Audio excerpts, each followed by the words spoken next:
નમસ્કાર, weather analysis સાથે હું છું પાયલ ને ગુજરાતમાં ચોમાસાનો જે વરસાદ છે, ચોમાસાનો વરસાદ ધમધોખાઈને પડી રહ્યો છે। આજે 12 જેટલા જિલ્લાઓમાં એલર્ટ આપવામાં આવ્યા છે। હવામાન વિભાગ, હવામાન નિષ્ણાંતનું જે માહિતી જે આવી છે એ પ્રમાણે હજુ આગામી 3-4 દિવસ સુધી ગુજરાતમાં ખૂબ વધારે વરસાદ રહેવાની સંભાવનાઓ છે। પહેલા વિંડીના મોડલથી સમજીએ તો ગુજરાતના દક્ષિણના ભાગોમાં ખૂબ વધારે વરસાદ પડી શકે છે। સૌરાષ્ટ્રના દરિયાકાંઠામાં ખૂબ વધારે વરસાદની આગાહી છે અને આજની સ્થિતિ આપણે જોઈએ તો આજે ભારે વરસાદ બપોર સુધીમાં આખા ગુજરાતને કવર કરી લે તેવી સંભાવના છે। વહેલી સવારથી જ વરસાદની શરૂઆત થઈ જશે। સુરત, વડોદરા અને દક્ષિણ ગુજરાતના જેટલા પણ ભાગો છે, વલસાડ, ડાંગ, આ બધા જ વિસ્તારોમાં ભારે વરસાદ પડશે। ભરૂચ, રાજપીપળામાં વરસાદની સંભાવના છે। વડોદરામાં ભારે વરસાદ પડવાનો છે। ગોધરા, દાહોદ, છોટાઉદેપુર, અમદાવાદ, ઉત્તર ગુજરાતના ભાગોમાં પણ ખૂબ વધારે વરસાદ, મહેસાણા, ડુંગરપુર, પાલનપુર આ વિસ્તારોમાં વરસાદની સંભાવનાઓ છે। કચ્છમાં છૂટોછવાયો સામાન્ય મધ્યમ વરસાદ પડી શકે છે। જામનગરથી લઈને આ બાજુ દ્વારકાવાળો પટ્ટો અને જૂનાગઢ દરિયાકાંઠાના વિસ્તાર આ બાજુનો જે પટ્ટો છે વેરાવળવાળો, ત્યાં ખૂબ વધારે વરસાદ પડવાનો છે। મધ્યપ્રદેશ તરફ તમને એક સિસ્ટમ દેખાતી હશે, એ સિસ્ટમની અસરને કારણે મધ્ય ગુજરાતમાં ખૂબ વધારે વરસાદની આગાહી છે। દક્ષિણ ગુજરાતના ભાગોમાં સતત 2 દિવસ સુધી વરસાદ પડી શકે તેવી સંભાવના છે। દરિયાકાંઠાના વિસ્તારોને અસર કરશે। ઉત્તર ગુજરાતમાં પણ વધારે વરસાદની સંભાવના છે, કારણ કે સંભવિત રીતના અહીંયા જે સિસ્ટમ અસર કરી રહી છે એ રાજસ્થાનના ભાગોને પણ અસર કરશે અને એના કારણે બોર્ડરના વિસ્તારો જેટલા પણ છે ત્યાં વધુ વરસાદ પડવાની સંભાવના છે। 23, 24 અને 25 તારીખની સ્થિતિ જોઈએ તો ગુજરાતના ઉત્તર ગુજરાત અને મધ્ય ગુજરાતના ભાગોમાં સૌથી વધારે વરસાદની આગાહી છે। અમદાવાદમાં વરસાદ પડશે, ગાંધીનગર, વડોદરામાં વરસાદ પડવાની ખૂબ સંભાવનાઓ છે। સૌરાષ્ટ્રના ભાગોમાં 25-26 તારીખે ખૂબ વધારે વરસાદ પડશે, એટલે 26 તારીખે તમે જુઓ કે ખૂબ વધારે વરસાદની આગાહી જામનગરની આસપાસ છે। ગાંધીધામ, કચ્છમાં વરસાદ 26 તારીખે વધારે પડવાનો છે। ઉત્તર ગુજરાતમાં આ બાજુ ભાવનગર, અમરેલીમાં જે ચોમાસાની શરૂઆતમાં જેવો વરસાદ પડ્યો એવો વરસાદ 26-27 તારીખે પડી શકે તેવી સંભાવનાઓ છે।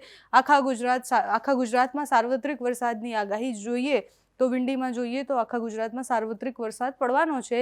80% જેવા વિસ્તારો એવા છે કે જે 80% જેવા વિસ્તારો કવર થઈ જશે એ સાર્વત્રિક વરસાદમાં। બીજી એ સિસ્ટમ મધ્યપ્રદેશને અસર કરે છે કે કેમ એ જોવાની છે। એ જે ટ્રફ પસાર થતા હોય એ સતત પસાર થતા ટ્રફને કારણે પણ હવાનું દબાણ અને વરસાદની સ્થિતિ છે એમાં બદલાવ આવતો હોય છે। અનેક વિસ્તારો એવા છે કે જ્યાં છૂટોછવાયો વરસાદ, મધ્યમ વરસાદ પડવાની સંભાવના છે। આજની સ્થિતિ જોઈએ તો આજે ક્યાં એલર્ટ છે, એટલે જે એલર્ટ આપવામાં આવ્યા છે ઓરેન્જ અને યલો એલર્ટ છે, રેડ એલર્ટ ક્યાંય નથી। ગઈકાલે બહુ જ બધા વિસ્તારોમાં રેડ એલર્ટ હવામાન વિભાગે જાહેર કર્યા હતા, સાંજ સુધીમાં એ બદલાઈ પણ ગયા હતા। ઓરેન્જ એલર્ટ ક્યાં છે તો અમરેલી, બોટાદ, ભાવનગર, આણંદ, વડોદરા, ભરૂચ, પંચમહાલ, મહીસાગર, અરવલ્લી, દાહોદ, નવસારી, વલસાડ, દમણ, દાદરાનગર હવેલીમાં ઓરેન્જ એલર્ટ છે। બાકીના વિસ્તારો બનાસકાંઠા, મહેસાણા, સાબરકાંઠા, ગાંધીનગર, અમદાવાદ, સુરેન્દ્રનગર, રાજકોટ, જૂનાગઢ, ગીર સોમનાથ, ખેડામાં વરસાદ પડશે। સાબરકાંઠા, છોટાઉદેપુર, નર્મદા, સુરત, તાપી, ડાંગ આટલા વિસ્તારોમાં સામાન્યથી મધ્યમ વરસાદ પડવાની સંભાવના છે।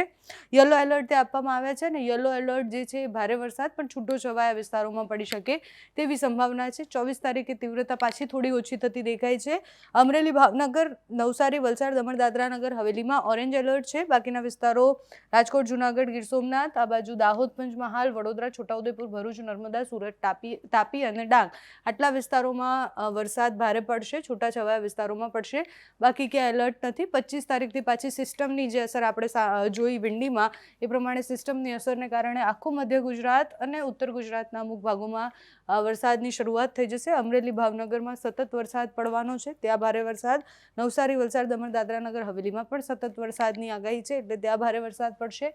આ બાજુ અરવલ્લી, મહીસાગર, દાહોદ, પંચમહાલ, છોટાઉદેપુરમાં ભારે વરસાદની આગાહી છે, ત્યાં ઓરેન્જ એલર્ટ છે। બાકીના વિસ્તારો સાબરકાંઠા, ગાંધીનગર, અમદાવાદ, ખેડા, આણંદ, વડોદરા, ભરૂચ, નર્મદા, સુરત, તાપી, ડાંગ અને આ બાજુ પોરબંદર, જૂનાગઢ અને ગીર સોમનાથમાં યલો એલર્ટ છે, એટલે યલો અને ઓરેન્જ એલર્ટ આમાં બદલાવ આવી શકે છે। એટલે આજે જો કોઈ વિસ્તારોમાં ભારે વરસાદ પડે તો અનેક વિસ્તારોમાં રેડ એલર્ટ આપવામાં આવે તેવી સંભાવનાઓ પણ છે અને એ વિસ્તારો જેમ અપડેટ થશે તમારા સુધી પહોંચાડતા રહીશું। અત્યારે 12 જેટલા જિલ્લાઓ એવા છે કે જ્યાં ભારે વરસાદ પડવાનું છે। ગઈકાલે પણ ખૂબ ભારે વરસાદ પડ્યો છે। તમારે ત્યાં કેવું વાતાવરણ છે, કેવો વરસાદ પડી રહ્યો છે, અમને કમેન્ટ્સમાં જણાવજો। અત્યારે આ વિડીયોમાં બસ આટલું જ। જો તમે અમને યુટ્યુબ પર જોઈ રહ્યા હોય તો સબસ્ક્રાઇબ કરજો, ફેસબુક પર જોઈ રહ્યા હોય તો ફોલો કરજો, અમારા વિડીયોને લાઇક અને શેર કરજો।